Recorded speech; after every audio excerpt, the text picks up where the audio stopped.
Hello बच्चों, मैं हूं आपका गुरु सर। आज हम पढ़ने वाले हैं अध्याय 3 के उदाहरण नंबर 4 और उसके आगे के प्रश्नों का हल। बच्चों, जैसे कि आपको पता है कि पिछले वाले वीडियो में हम लोगों ने इस अध्याय के प्रश्नावली 2 के पूरे प्रश्नों का हल कर लिए हैं। अब हम आगे के प्रश्नावली से पहले उसके लिए आने वाले उदाहरण को पहले देखेंगे। पहले पूरे उदाहरण को हल करेंगे, उसके बाद हम प्रश्नावली के प्रश्न को हल करेंगे। तो जैसे कि आपकी स्क्रीन बोर्ड पे दिखाई दे रहा है, आपको एक प्रश्न मिला उदाहरण नंबर 4, जिसमें बोला गया है यदि एक संख्या और उसके व्युत्क्रम का योग, एक संख्या और उसके व्युत्क्रम का योग 2 सही 1/30 है तो वे संख्याएं ज्ञात कीजिए। मतलब आपको यहाँ पर एक संख्या दिया जाएगा और उसके व्युत्क्रम किया जाएगा। व्युत्क्रम का मतलब क्या होता है? उस संख्या का उल्टा।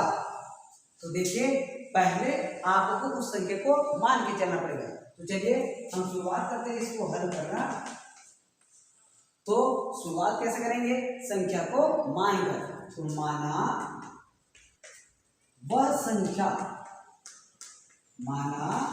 वह संख्या x है। तो आपने उस संख्या को क्या मान लिया?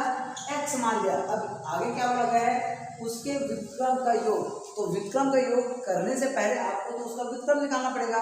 तो आपको पता है कि व्युत्क्रम का मतलब क्या होता है? उल्टा। तो जैसे कि x दिया है तो x का उल्टा क्या हो जाएगा? 1/x। समझिएगा, जैसे 2/3 दिया है तो इसका व्युत्क्रम करने के लिए हम क्या करते हैं?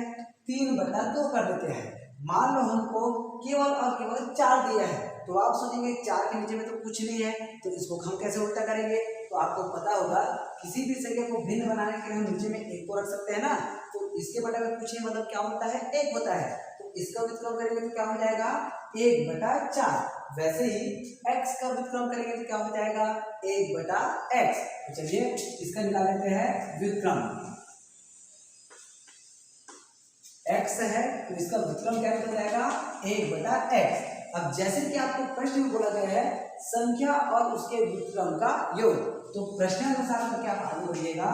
प्रश्नानुसार तो ये हो जाएगा हमारा x, पहले हमें क्या मिला गया है? x, उसके बाद इसमें हम जोड़ देंगे क्या? 1/x, संख्या और उसके व्युत्क्रम का योग। इन दोनों का योगफल कितना दिया भाई? 2 सही 1/30। क्या दिया है? 2 सही 1/30। तो बराबर में इसका आ जाएगा 2 सही 1/30। अब जैसे कि आपको बताया था किसी संख्या के नीचे में कुछ नहीं, मतलब क्या होता है? 1 होता है। तो हम इसके बटा में कुछ नहीं, मतलब क्या लिख सकते हैं? 1 लिख सकते हैं। अब देखिए इसको हम किस तरीके से हल करेंगे। तो यहाँ पर हम प्रोसेस लगाने वाले हैं तिर्यक गुणा का। तिर्यक गुणा जब प्लस माइनस रहता है तो 3 बार प्रोसेस करते हैं। x का गुणा x के साथ, 1 का गुणा 1 के साथ, और 1 का गुणा किसके साथ कर देंगे? x के साथ कर देंगे। तो चलिए आगे बढ़ते हैं। तो x का गुणा x के साथ करेंगे तो x का वर्ग, बीच में धन है तो हम धन लिखेंगे, ऋण रहता है या माइनस रहता है तो हम माइनस लिखते हैं। तो अब 1 का गुणा किसके साथ करेंगे? 1 के साथ। तो 1 काम 1 और बटा में इसका गुणा इसके साथ करेंगे, मतलब 1 का गुणा x के साथ करेंगे तो x एकम x। अब बराबर में जब 2 सही 1/30 इस रूप में क्वेश्चन रहता है तो इसको हम कहते हैं मिश्र भिन्न। तो मिश्र भिन्न को हम किस तरीके से हल करते हैं? इसको हम हल करते हैं 30 का गुणा 2 के साथ करेंगे और गुणा करने के बाद उसका योग करेंगे 1 के साथ। ध्यान से समझिए, 30 का गुणा किसके साथ करेंगे? 2 के साथ। फिर 2 के साथ गुणनफल जो आएगा उसमें हम क्या जोड़ देंगे? 1 को। तो चलिए 30 दूनी 60 और 60 के साथ 1 को जोड़ेंगे तो क्या हो जाएगा? 61। 61 के बटा में क्या आ जाएगा? 30। इस तरीके से हम इसको हल कर दिए। अब देखिए यहाँ पर फिर से हम प्रोसेस करने वाले हैं तिर्यक गुणा का। अब एक बात समझिए, यहाँ पर जब प्लस माइनस था तो इसका गुणा इसके साथ, इसका गुणा इसके साथ और इसका गुणा इसके साथ 3 बार प्रोसेस किए थे। यहाँ पर जब बराबर का चिन्ह है यहाँ पर भी हम तिर्यक गुणा कर रहे हैं, लेकिन यहाँ पर 3 बार प्रोसेस ना करके केवल इसका गुणा इसके साथ करेंगे और इसका गुणा इसके साथ करेंगे। तो चलिए प्रोसेस शुरू करते हैं। तो ये हो जाएगा 30 का गुणा x के वर्ग के साथ करेंगे, ये हो जाएगा हमारा 30x का वर्ग। और वैसे ही 30 का गुणा 1 के साथ करेंगे तो 30 एकम 30। इस तरीके से हमको क्या मिलेगा? 30x का वर्ग धन 30। अब x का गुणा किसके साथ करेंगे? 61 के साथ करेंगे तो ये हो जाएगा x गुणा 61 मतलब 61x। अब फिर देखिए जब हम इसको इधर पक्षांतरण करेंगे, समझिएगा बात, इसको जब हम इधर पक्षांतरण करेंगे तो ये प्लस से इधर आके क्या हो जाएगा? माइनस हो जाएगा। तो चलिए इसको हम पक्षांतरण कर देते हैं, जिससे हमको क्या मिलेगा 30x का वर्ग और ये प्लस इधर आके क्या हो जाएगा माइनस 61x, और पहले से हमारे पास क्या दिया हुआ है भाई प्लस में दिया हुआ है 30। तो जब ये इधर आ गया इधर तो हमारे पास कुछ नहीं बचा, कुछ नहीं बचा मतलब क्या बचा भाई 0, तो इधर बराबर में क्या आ गया 0। अब देखिए ये हमको मिल गया 30x का वर्ग ऋण 61x धन 30 बराबर में 0। तो इसको हम कहते हैं द्विघात समीकरण या क्या कहते हैं वर्ग समीकरण। और जब द्विघात समीकरण इस रूप में मिल जाए तो हम मध्य पद को छोड़कर x का मान निकालना पिछले वाले प्रश्न में सीखे हैं। तो चलिए इसमें भी हम वही कोशिश करते हैं। तो मध्य पद को तोड़ने के लिए हम क्या करेंगे, शुरुआत का और अंतिम के पद का करते हैं गुणा। क्या करते हैं, शुरुआत के पद मतलब पहले और अंतिम पद का करते हैं गुणा। तो ये हो जाएगा 30x का वर्ग गुणा 30, क्या 30x का वर्ग गुणा 30। तो ये हो जाएगा हमारे पास 30x का वर्ग गुणा 30, तो 3 या 9 और ये डबल 0 हम लगा दिए यहाँ पर, तो 900x का वर्ग। यहाँ पर क्या है पहले और अंतिम का गुणनफल 900x का वर्ग। अब देखिए इन दोनों का चिन्ह प्लस है, तो प्लस प्लस से गुणा क्या होता है प्लस, मतलब गुणनफल किस में आया है प्लस में आया है। तो आपको पता होना चाहिए कि मध्य पद के लिए हमको सोचना पड़ेगा अब योग। यदि गुणनफल प्लस में आएगा तो हम क्या सोचेंगे बोला था योगफल सोचेंगे, और यदि गुणनफल माइनस में आया तो हम क्या सोचेंगे बोला था ऋण मतलब अंतर सोचेंगे। तो यहाँ पर 61 के लिए हमको क्या सोचना पड़ेगा योग। तो ऐसी दो संख्याएं सोचना है जिसका योगफल होना चाहिए 61 और गुणा करने पर कितना आना चाहिए 90। तो आप अपने मन से एक संख्या सोच सकते हो। एक सरल तरीके से हम देखें तो 30 और 31 को हम जोड़ेंगे तो कितना आता है भाई, इन दोनों का योगफल आ जाएगा 61। अब इसको गुणा करके देखते हैं। तो चलिए 3 एकम 3 और 3 या 9, और यहाँ पर 0 लगा था तो हमने लगा दिया 0। तो गुणनफल कितना आ रहा है 930, मतलब आपको योगफल तो 61 मिल रहा है लेकिन गुणा करने पर 900 मिल रहा है क्या, नहीं मिल रहा है, मतलब ये जोड़ा हमारा वो जोड़ा नहीं जिसके हमको तलाश है। तो अब हम क्या करेंगे, थोड़ा सा संख्याओं को आगे पीछे करके चलेंगे। तो एक काम करिएगा 36 और 25 को सोचिएगा। तो एक बार देखिए 25 और 36 को जोड़ने पर 5 6 11 का 1 और 2 3 5 5 और 1 6 जोड़ने पर कितना आ रहा है 61। अब एक बार इसको गुणा करके देखते हैं। तो 25 छक्के 150 बच गया कितना हमारे पास 15, 25 के 75 75 और 15 मिलाकर कितना हो जाएगा 90। तो देखिए ये जोड़ा ऐसा है जिसको जोड़ने पर हमको प्राप्त हो रहा है 61 और इन दोनों को गुणा करने पर कितना प्राप्त हो रहा है 900। मतलब हमारा जो जोड़ा जिसकी तलाश है वो कौन है 36 धन 25। तो 61 में हमको संख्या क्या मिल गया भाई 36 धन 25। तो चलिए अब हम अपना प्रोसेस आगे बढ़ाते हैं। तो 30x का वर्ग क्या मिला 30x का वर्ग ऋण 61 के लिए जो हमने जोड़ा सोचा है उसको कहाँ लिखते हैं कोष्टक में लिखते हैं। तो 61 के लिए हमको क्या मिला है 36 धन 25 और बाहर में हमको पहले से क्या दिया हुआ है x दिया हुआ है और प्लस करके हो जाएगा हमारे पास 30 और बराबर में 0। अब देखिए हमको क्या मिला 30x का वर्ग 0 मिला और उसके बाद इस माइनस को भी अंदर गुणा करना है और x को भी अंदर गुणा करना है। माइनस प्लस गुणा हो जाएगा माइनस 36 गुणा x करेंगे तो हो जाएगा 36x, फिर से माइनस प्लस गुणा हो जाएगा माइनस 25 गुणा x करेंगे तो हो जाएगा 25x, प्लस में दिया हुआ है हमको 30। अब देखिए हमको प्लस में 30 बराबर मिल गया 0। कितना पदों की संख्या मिला भाई 1 2 3 4 और जैसे ही 4 पद हमको मिलता है हम क्या करते हैं 2 पद का बना लेते हैं जोड़ा। क्या बना लेते हैं जोड़ा। अब देखिए इन दोनों जोड़े से बाहर क्या निकलेगा, तो 30 के अंदर में भी 5 है और 6 है, 36 के अंदर क्या है 6 है और 6 है। देखिए 30 को हम क्या लिखते हैं 5 गुना 6 और 36 को क्या लिखते हैं 6 गुना 6। मतलब हमको क्या समझ में आया, इन दोनों के अंदर में कॉमन क्या है भाई वो है 6। 30 के अंदर में क्या है ये 30 खुद ही नहीं बोलेगा, आपको सोचना पड़ेगा कि 30 के अंदर में क्या कॉमन है और 36 के अंदर में जो 30 और 36 दोनों के अंदर में कॉमन क्या है ये है हमारा 6। तो यहाँ से 6 के साथ साथ आपको सीधा सीधा दिखाई दे रहा होगा x भी, तो यहाँ पर भी x है और यहाँ पर भी क्या है x है। तो टोटल क्या कॉमन हो गया 6x। अब 6x को निकालने के बाद बचा क्या है उसको समझिए। 30 से हमने निकाला 6, तो 6 के पहाड़ों को पढ़ने पर 30 कितने बार में आएगा 5 बार में आएगा। तो इसको हम लिखेंगे 5 और x के वर्ग से हमने निकाला है x, यहाँ पर क्या बच जाएगा x, मतलब टोटल क्या बच गया भाई 5x। ऋण यहाँ पर ऋण है तो हम ऋण लिखेंगे और 36 से हमने 6 निकाला तो तो क्या बच जाएगा 6 और x तो बाहर निकल ही गया है, यहाँ से हमको केवल और केवल क्या मिल जाएगा 6।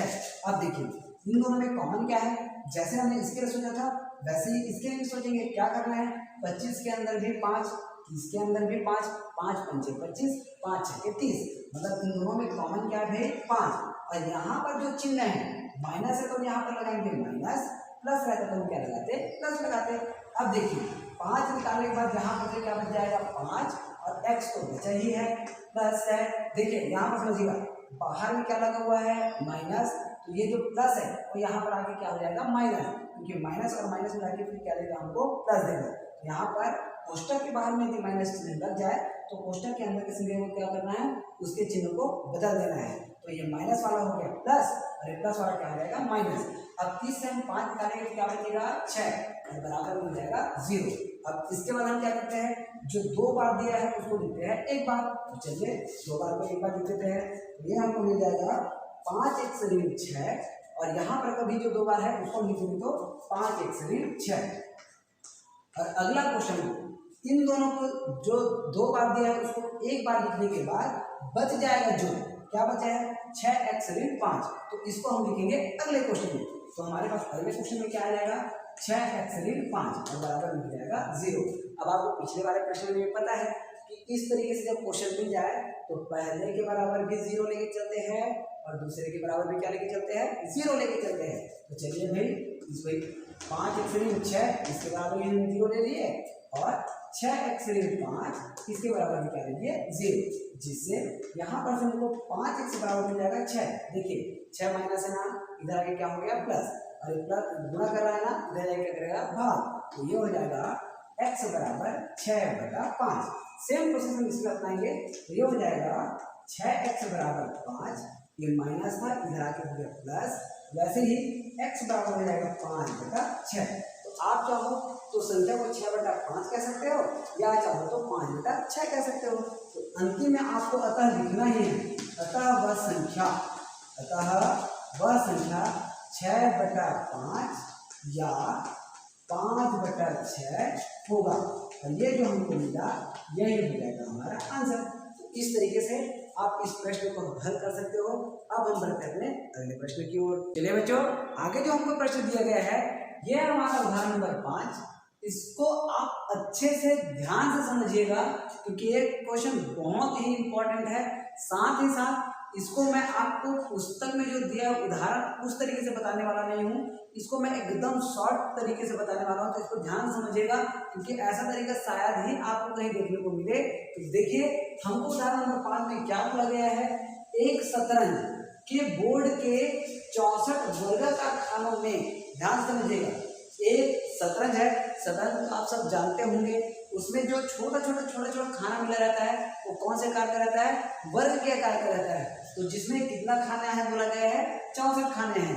अब आगे देखने पर हमें पता चलता है प्रत्येक खाने का क्षेत्रफल, जो अंदर में छोटा छोटा खाना बना हुआ है उसमें प्रत्येक का क्षेत्रफल कितना है 6.25 वर्ग सेंटीमीटर, और इस बोर्ड के चारों तरफ 2 सेंटीमीटर चौड़ाई के बॉर्डर बने हुए हैं। मतलब आपको शतरंज का जो बोर्ड मिला रहता है उसके ऊपर में कवर लगा होता है ना, उसकी जो लंबाई है वो कितना सेंटीमीटर है बोला है 2 सेंटीमीटर है। अब आगे हम पढ़ते हैं, शतरंज के बोर्ड की एक भुजा की माप ज्ञात कीजिए। तो आपको प्रश्न पढ़ने पर केवल और केवल थ्योरिकल लग रहा है, मैं आपको इसको चित्र के माध्यम से समझाता हूँ, आपको एकदम इजी समझ में आ जाएगा। तो देखिए, मान लो हमारे पास एक शतरंज है, तो आप इस शतरंज को देखिए, मैं चित्र जो बना रहा हूँ उसको आपको एग्जाम में बनाने की जरूरत नहीं है, लेकिन अभी समझने के लिए आपको चित्र के माध्यम से ही सरल पड़ेगा। तो देखिए चित्र हम कैसे बनाएंगे, एक वर्गाकार मान लीजिए हमने बना दिया एक शतरंज, ये देखिए एक क्या है हमारा शतरंज, और इस शतरंज के अंदर में वर्गाकार छोटे छोटे कैसा खाना है 64 खाना है। कितना खाना है 64 खाना है। तो मान लो ये इस तरीके से आपको क्या मिला हुआ है, शतरंज के अंदर में खाना मिला हुआ है, और इस एक खाने का क्षेत्रफल, समझिएगा बात, इस एक खाने का क्षेत्रफल मिला है 6.25 वर्ग सेंटीमीटर। ऐसे हमारे पास कितना खाना है करके बोला गया है 64 खाना। अब एक खाने का क्षेत्रफल कितना दिया है 6.25, अब यहाँ पर 64 खाना है और एक खाने का क्षेत्रफल 6.25 है, तो आपको इस टोटल का, इस एरिया का क्षेत्रफल निकालने के लिए क्या करना पड़ेगा, इस 6.25 को, मतलब एक खाने के क्षेत्रफल को टोटल जितना खाना है उससे क्या कर देंगे हम, गुणा। ध्यान समझिए, इस टोटल एरिया का, इस वाले एरिया का आपको क्षेत्रफल निकालना है, तो एक खाने का जो क्षेत्रफल हमको मिला हुआ है उसको इसके अंदर में कितना खाना है, 64 खाना है, इससे क्या करना पड़ेगा हमको, गुणा। लेकिन ये तो हो गया इसके क्षेत्रफल की बात, लेकिन आपको थोड़ा सा आगे में क्या बोला गया है, 2 सेंटीमीटर चौड़ाई के बॉर्डर बने हुए हैं, तो इसके बाहर में हमको एक बॉर्डर दिया हुआ है। देखिए ये हो गया, समझिए वो बॉर्डर। तो बॉर्डर का जो चौड़ाई है वो कितना सेंटीमीटर बोला है, 2 सेंटीमीटर, मतलब हमको यहाँ से यहाँ तक का क्षेत्र माप कितना मिल जाएगा, 2 सेंटीमीटर। उसी प्रकार यहाँ से यहाँ तक, केवल बाहर की बात हो रही ना, यहाँ से यहाँ तक माप भी कितना मिल जाएगा, 2 सेंटीमीटर। सेम प्रोसेस इधर चलेगा 2 सेंटीमीटर और इसके लिए हो जाएगा कितना, 2 सेंटीमीटर, ये मिल गया 2 सेंटीमीटर। अब बात समझिए, हमको दो, एक बड़े वाले वर्ग के आकार का शतरंज मिला है और एक छोटे वर्ग के आकार का शतरंज मिला है। अब आप ये मत समझिए कि हमको 2 बार शतरंज मिल गया है, हमको ये कहना है, ये वाले भाग की जब हम बात करेंगे तो हम इसको कहेंगे बॉर्डर सहित शतरंज। जब बड़े वाले भाग की बात करेंगे तो इसको हम क्या कहेंगे, बॉर्डर सहित शतरंज। और जब छोटे वाले भाग की बात करेंगे तो बॉर्डर रहित शतरंज। 2 तरीके से हम इसको पढ़ेंगे, बॉर्डर सहित शतरंज और बॉर्डर रहित शतरंज। तो आपको या तो बॉर्डर रहित शतरंज की भुजा को मान के चलना पड़ेगा, या तो बॉर्डर रहित शतरंज की भुजा को मान के चलना पड़ेगा। तो हम मान लो मानते हैं बॉर्डर सहित, मतलब यहाँ से यहाँ तक की भुजा को मानते हैं। ध्यान समझिए, यहाँ से यहाँ तक की भुजा को जब हम मानेंगे तो इसको हमने क्या मान लिया, x सेंटीमीटर। बड़े वाले भाग को मैंने क्या माना, x सेंटीमीटर। तो इस छोटे वाले भाग को मैं जब निकालूंगा, ध्यान समझिएगा ना, हमने बड़े वाले भाग को क्या मान लिया है, x सेंटीमीटर। और जब इस वाले भाग को निकालूंगा तो मुझे क्या करना पड़ेगा, ऊपर में 2 छोड़ना पड़ेगा और नीचे में भी 2 छोड़ना पड़ेगा। मान लो यहाँ से यहाँ तक की माप को मैं कहता हूँ कि भाई ये मुझे 20 सेंटीमीटर मिला है, बड़े वाले भाग में मिला है, यहाँ से यहाँ तक कितना सेंटीमीटर मिला है, 20 सेंटीमीटर। अब मैं इस छोटे वाले भाग की बात करूँगा, ये वाला भाग और वाला, केवल यहाँ से यहाँ तक की भाग, तो इधर मुझे 2 सेंटीमीटर छोड़ना पड़ेगा क्योंकि इसकी लंबाई कितना है, 2। इधर भी मुझे 2 सेंटीमीटर छोड़ना पड़ेगा क्योंकि इसकी लंबाई कितना है, 2। तो यहाँ से यहाँ तक का माप मुझे कितना मिल जाएगा भाई, ये मुझे मिल जाएगा कितना, 16 सेंटीमीटर। 16 सेंटीमीटर आए कैसे कि मैंने ऊपर में 2 छोड़ा और नीचे में 2 छोड़ा। छोड़ने का मतलब क्या है, उसमें मैंने 2 ऊपर में माइनस किया और 2 नीचे में माइनस किया, टोटल कितना माइनस कर दिया, 4। रीजन क्या हुआ, क्योंकि इधर 2 सेंटीमीटर बॉर्डर बना है और इधर 2 सेंटीमीटर बॉर्डर बना है। तो बॉर्डर रहित शतरंज निकालने के लिए मैंने जो बॉर्डर सहित शतरंज की भुजा माना है उसमें ऊपर के लिए 2 घटाना पड़ेगा और नीचे के लिए भी 2 घटाना पड़ेगा। अब ये आपको समझ में आ गया होगा। अब हम प्रश्न को किस तरीके से करेंगे उसको देखते हैं। तो मान का कहाँ से चलना पड़ेगा, मानेंगे हम इसको बॉर्डर सहित शतरंज की भुजा, माना बॉर्डर सहित शतरंज की भुजा, शतरंज की भुजा, इसको हमने क्या मान लिया भाई, इसको हमने माना x सेंटीमीटर। ध्यान समझिए, बॉर्डर सहित शतरंज की भुजा को हमने क्या माना, x सेंटीमीटर। फिर हम क्या निकालेंगे यहीं से, बॉर्डर रहित, सहित बने। अब हम क्या निकाल रहे हैं भाई, रहित, बॉर्डर रहित शतरंज की भुजा, शतरंज की भुजा। ये हमें क्या मिल जाएगा, x में छोड़ना पड़ेगा ऊपर का 2, ऊपर का 2 हम छोड़ रहे हैं और साथ ही साथ नीचे का 2, मतलब टोटल हम कितना छोड़ रहे हैं, 4 छोड़ रहे हैं। ये हमको क्या मिल जाएगा, x ऋण, छोड़ने का मतलब हमने क्या कर दिया है, माइनस, x ऋण 2 और 2 मिला के क्या आएगा, 4, मतलब x ऋण 4 सेंटीमीटर। तो बॉर्डर रहित शतरंज की भुजा मिल गया x सेंटीमीटर और बॉर्डर रहित शतरंज की भुजा मिल गया x ऋण 4 सेंटीमीटर।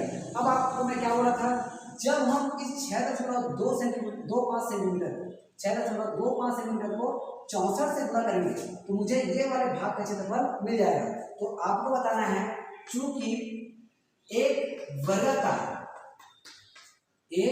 खाने का क्षेत्रफल कितना दिया है, 6.25 सेंटीमीटर। एक वर्गाकार खाने का क्षेत्रफल खाने का क्षेत्रफल, ये हमको मिला हुआ है कितना 6.25 वर्ग सेंटीमीटर, सॉरी केवल सेंटीमीटर। अब हमको पता है क्षेत्रफल जो है वो वर्ग सेंटीमीटर में है, तो हमको पता है कि इसके अंदर में कितना खाना है, बोला है 64 खाना है। तो हम यहाँ पर बता देंगे 64 वर्गाकार, 64 वर्गाकार खाने का क्षेत्रफल, खाने का क्षेत्रफल ये हमको प्राप्त करना है। तो हम क्या करेंगे, जो एक खाने का क्षेत्रफल दिया है उसको जितने खाने का क्षेत्रफल है, मतलब 64 खाने का क्षेत्रफल है, उससे गुणा कर देंगे। तो 6.25 गुणा में हो जाएगा क्या 64। अब देखिए 64 से जब हम 6.25 को गुणा करेंगे तो ध्यान से समझिए क्या आएगा, 4 पंचे 20, 4 दूनी 8 और 2 10, 4 छक्के 24, 24 और 1 25। वैसे ही हम 6 से गुणा करेंगे तो 6 पंचे 30, 6 दूनी 12, 12 और 3 15 5, 6 छक्के 36, 36 और 1 37। तो हमारे पास टोटल क्या मिला भाई, ये आ गया 0, ये भी आ गया 0, 5 5 10, 2 7 9, 9 और 1 10, 3 और 1 4। और चूंकि यहाँ पर 2 अंक के बाद क्या दिया हुआ है दशमलव, तो हम यहाँ पर 2 अंक के बाद क्या लगाएंगे दशमलव, मतलब इन दोनों का टोटल गुणनफल हमको क्या मिल गया 400। अब यही तो बात समझिएगा, यहाँ पर हमको गुणनफल क्या मिला है भाई 400 वर्ग सेंटीमीटर। अब देखिए चूंकि आपने 64 वर्गाकार खाने का क्षेत्रफल निकाला है, तो वो एरिया हमको केवल यहाँ से यहाँ तक की एरिया मिलेगा। कहाँ से कहाँ तक, यहाँ से लेके ये छोटा वाला भाग, छोटा वाला भाग को हम बॉर्डर रहित शतरंज कहेंगे कि बॉर्डर सहित शतरंज कहेंगे। चूंकि ये केवल छोटा वाला भाग है तो इसको हम क्या कहेंगे, बॉर्डर रहित शतरंज का क्षेत्रफल क्या कहेंगे, बॉर्डर रहित शतरंज का क्षेत्रफल, मतलब बॉर्डर रहित शतरंज का क्षेत्रफल हमको कितना मिला भाई 400 वर्ग सेंटीमीटर। अब एक बात समझिए, बॉर्डर रहित शतरंज कौन से कार में है, सिंपल सी बात यह है कि शतरंज कौन से कार का होता है, वर्ग के कार का, और वर्ग का क्षेत्रफल क्या होता है भुजा गुना भुजा, मतलब ये हमको मिल गया भुजा गुना भुजा मतलब भुजा का वर्ग। ये कौन से कार का होता है शतरंज, वो होता है वर्ग के आकार का, और वर्ग का क्षेत्रफल क्या होता है भुजा गुना भुजा, और भुजा गुना भुजा मतलब भुजा का वर्ग। तो भुजा का वर्ग कितना मिला है भाई, हमको मिला है 400 वर्ग सेंटीमीटर। अब देखिए इस शतरंज जो बॉर्डर रहित शतरंज है, जो बॉर्डर रहित शतरंज है उसकी भुजा आपको कितना दिखाई दे रहा है, देखिए आपको 2 भुजा दिखाई दे रहा हो, एक तो बॉर्डर सहित वाला और एक बॉर्डर रहित वाला। तो आपने यहाँ पर जो क्षेत्रफल निकाला वो इसके लिए है कि इसके लिए है, क्योंकि हमने पता किया कि बॉर्डर रहित शतरंज का क्षेत्रफल है, तो भुजा भी हम क्या रखेंगे x ऋण 4, क्या रखेंगे x ऋण 4। तो भुजा का मान हमने रख दिया x ऋण 4, और चूंकि भुजा का वर्ग है तो x ऋण 4 का वर्ग बराबर हो जाएगा 400। अब 400 को हम क्या लिख सकते हैं 20 सेंटीमीटर का वर्ग, लिख सकते हैं कि नहीं लिख सकते हैं, आराम से लिख सकते हैं।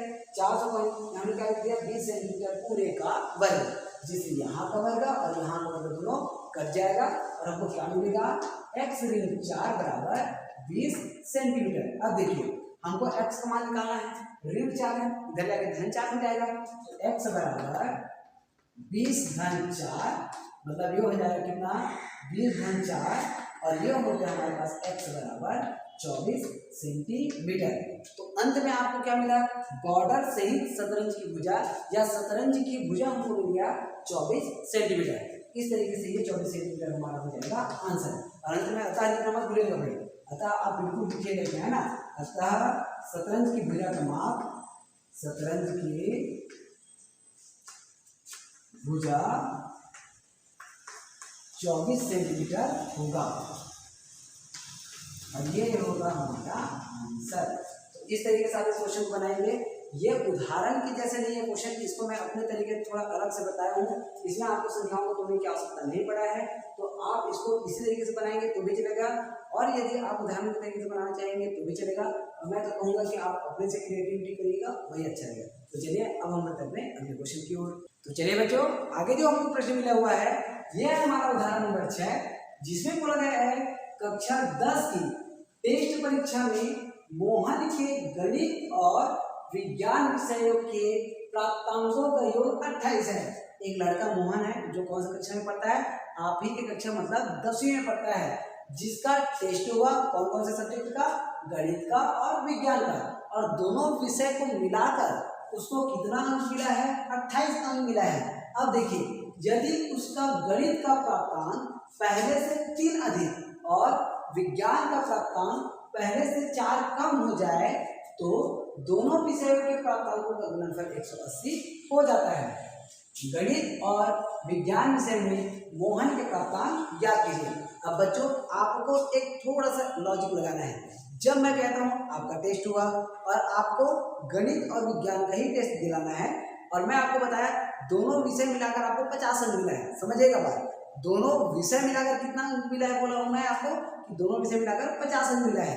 अब मैं आपको ये बता दिया कि आपको गणित में 30 अंक मिला है, कितना अंक मिला है, 30 अंक मिला है, तो आपको विज्ञान का अंक बताने की जरूरत पड़ेगी क्या, आप तुरंत दिमाग लगाएंगे कि दोनों मिलाकर मुझे 50 अंक मिला था और गणित में मिल गया मुझे 30 अंक, तो सिंपल सी बात ये हुआ विज्ञान में कितना मिला आपको 20 अंक। अब एक्चुअल में वो 20 आया कैसे, तो आपने क्या किया, दोनों मिलाकर जो 50 आया था उसमें जो एक विषय का जो अंक मिल गया 30 उसको क्या किए घटाए, तो आपको दोनों विषय के प्राप्तांक पता चल गया। वैसे ही इसमें आपको 2 विषय दिया है, यदि उसमें के एक विषय को हम मान लें, मान लो गणित के अंक को कितना है वो हमने मान लिया, तो हमको विज्ञान का प्राप्तांक प्राप्त करने के लिए इस योगफल मतलब 28 में जो माने रहेंगे उसको क्या करेंगे घटा देंगे। तो शुरुआत कैसे होगा उसको समझिए। तो हम हल करते हैं दोनों विषय गणित व विज्ञान के प्राप्तांक का योग, विज्ञान के प्राप्तांकों का योग, प्राप्तांकों का योग, ये हमको कितना दिया हुआ है भाई, ये हमको मिला हुआ है 28 अंक। अब समझिएगा, अब इन दोनों के गणित और विज्ञान में से किसी एक सब्जेक्ट के अंक को हम मान रहे हैं, किसके लिए मान रहे हैं, गणित के लिए। तो चलिए शुरुआत करते हैं। माना गणित का प्राप्तांक, गणित का, यहाँ पे एक काम करिएगा, मोहन बोला ना तो मोहन को ही कीजिए, मोहन के लिए मोहन द्वारा करके लिखे तो और अच्छा है। मोहन द्वारा गणित और विज्ञान के प्राप्तांकों का योग ये कितना दिया है 28 और माना गणित का अंक इसको हमने क्या मान लिया x। अब आपको मैं बोला था यदि एक विषय का प्राप्तांक हमको पता चल जाए तो दूसरे विषय के प्राप्तांक को पता करने की आवश्यकता है ही नहीं। योगफल में जो पहले विषय का प्राप्तांक हमने माना है उसको हम घटा देंगे, तो यहाँ पर आ जाएगा विज्ञान का प्राप्तांक। तो विज्ञान का प्राप्तांक या अंक कह सकते हैं, प्राप्तांक लिखो दोनों पे अच्छा रहेगा। विज्ञान का प्राप्तांक कितना अंक हो जाएगा, योगफल मतलब 28 में जो हमने x माना है उसको क्या करेंगे घटाएंगे, तो ये हो जाएगा गणित का अंक और ये हो जाएगा विज्ञान का अंक। इस तरीके से हमने दोनों का प्राप्तांक पता कर लिया। अब आगे हम इंग्लिश में क्या बोला गया है, यदि उसका गणित का प्राप्तांक पहले से 3 अधिक है। मैं आपको एग्जांपल बताया था उसमें क्या बोला था कि एक में 30 अंक मिला था और एक में कितना अंक मिला था 20 अंक। मैं आपको कहता हूं कि पहले से 3 अधिक मिलना है तो अधिक का मतलब होगा प्लस और 4 कम करना है या 2 कम करना है तो कम का मतलब होता है माइनस। ध्यान समझिए, अधिक बोला है तो हमको प्लस करना है, कम बोला है तो हमको माइनस करना है। तो इसमें क्या बोला गया है, यदि उसका गणित का प्राप्तांक पहले से 3 अधिक है तो यदि उसका या ये कह सकते हैं गणित के प्राप्तांक में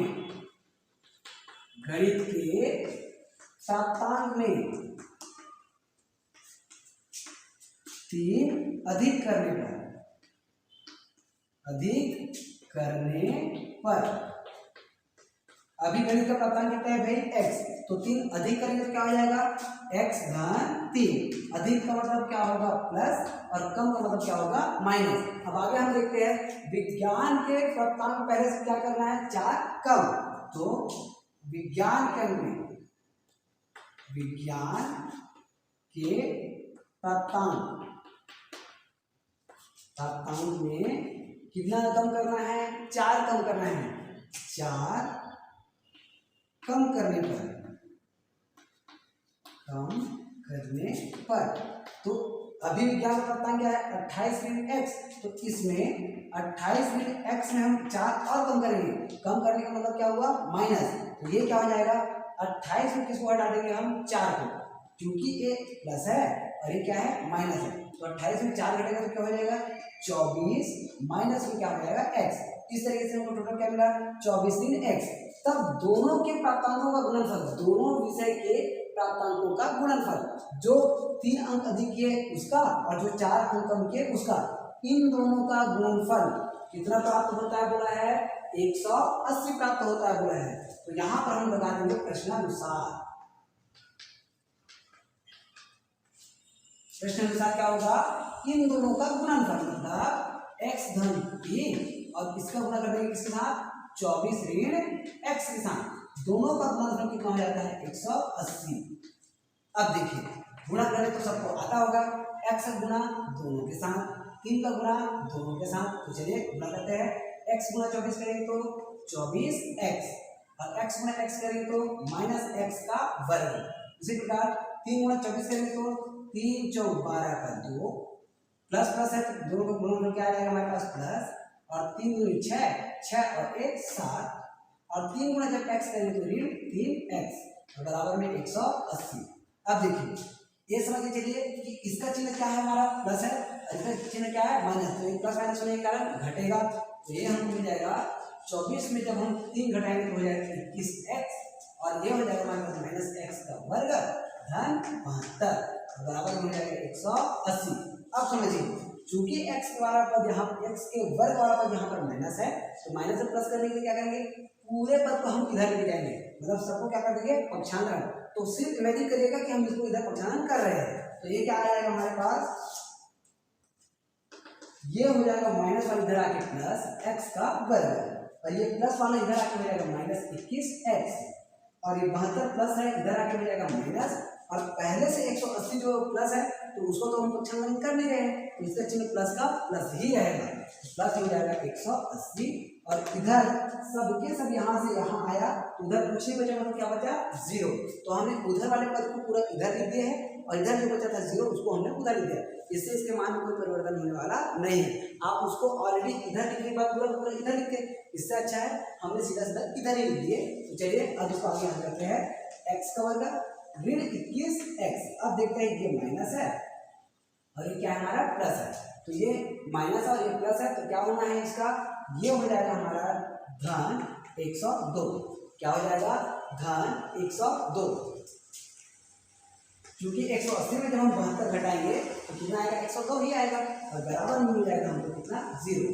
अब देखिए ये फिर से हमको मिलेगा क्या वर्ग समीकरण। अब वर्ग समीकरण में क्या करते हैं पहले पद अंतिम पद गुणा, तो हमको इमेजिन करना है, आप लोग इतना ज़्यादा क्वेश्चन बना चुके हो कि अब आपको एक एक पहले अंतिम में गुणा करके तोड़ के ये दिखाना नहीं है।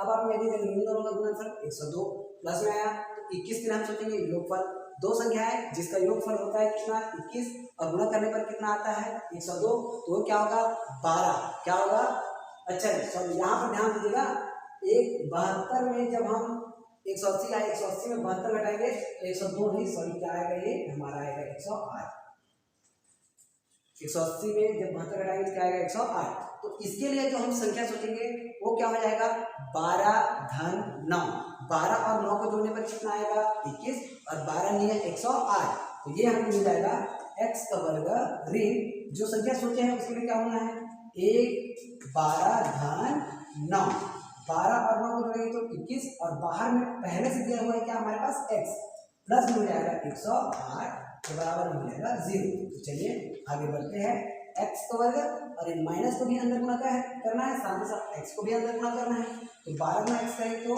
12x धन ऋण को गुणा ऋण 9 गुणा x करेंगे तो 9x धन में हो जाएगा 108 बराबर हो जाएगा 0।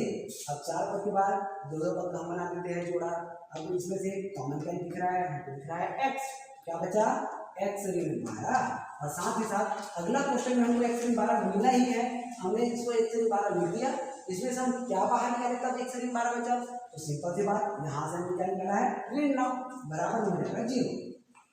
अब क्या करते हैं जो दो बार है उसको एक बार लिखते हैं, तो x ऋण 12 दो बार को हमने एक बार लिखा, अगले में क्या आ गया x ऋण 9 बराबर हो जाएगा 0। अब यहाँ के बाद इसके बराबर भी 0 और इसके बराबर भी 0, चलिए x ऋण 12 इसके बराबर हमने 0 लिखा, साथ ही साथ x ऋण 9 के बराबर भी 0। x का मान ऋण 12 इधर आके धन 12 हो जाएगा और x का मान यहाँ से धन 9। इस तरीके से एक विषय में यदि हमको 12 प्राप्त होगा तो दूसरे विषय में क्या प्राप्त होगा उसको देखिए। अब यहाँ पर से समझिएगा ना, यदि हमें x बराबर क्या लेके चलता हूँ 12, यहाँ पर समझिएगा हमको अलग अलग मान रखना पड़ेगा। यदि x बराबर क्या लेके चलते हैं 12, मतलब x कौन है, किसके लिए माने हैं, गणित का प्राप्तांक। x बराबर 12 गणित का प्राप्तांक हम लेते हैं, गणित का प्राप्तांक, इसमें दोनों का मान रख के चलना पड़ेगा भाई। तो विज्ञान का प्राप्तांक क्या मिल जाएगा, जब ये 12 रहेगा तो विज्ञान का प्राप्तांक ये हमको मिल जाएगा 28 ऋण 12, मतलब ये कितना मिल जाएगा हमको 16। जब गणित का प्राप्तांक 12 रहेगा तो विज्ञान का प्राप्तांक कितना रह जाएगा 16। अब यदि x बराबर मैं क्या लेके चलता हूँ 9, जिसको हमने क्या कहा विज्ञान और गणित का प्राप्तांक है ना, गणित का प्राप्तांक। तो विज्ञान का प्राप्तांक मिलेगा जब ये 9 रहेगा तो विज्ञान का प्राप्तांक ये हमको मिल जाएगा 28 ऋण 9, जिससे इसका मान कितना मिल जाएगा 19। अब दोनों मान कभी कभी हम जितने भी क्वेश्चन बनाते हैं उसमें क्या होता है, यदि एक मान 9 है तो दूसरा मान 12 आता है, यदि एक का मान 12 है तो दूसरा मान 9 आता है। लेकिन ये प्रश्न ऐसा नहीं है, ये एकदम अलग है, मतलब इसमें हमको दोनों का मान रख के अलग अलग मान प्राप्त करना ही पड़ेगा, क्योंकि ये 12 है तब ये 16 मिल रहा है, 9 मिल रहा है, क्या अलग मिल रहा है ना। तो आपको इस तरीके से हल करना पड़ेगा, इसको टोटली आगे तक ले जाना पड़ेगा ही पड़ेगा। तो यहाँ पर जो मिला ये हो जाएगा हमारा आंसर। तो बच्चों इस तरीके से हम क्वेश्चन को हल करेंगे और आज के लिए बस इतना ही। आगे के जो वीडियो आएगा उसमें हम आगे के प्रश्नों को हल करेंगे। तो इस वीडियो को आप ज़्यादा से ज़्यादा बच्चों तक शेयर करिए ताकि हर एक बच्चों के पास हर एक क्वेश्चन का सॉल्यूशन रह सके। Thank you.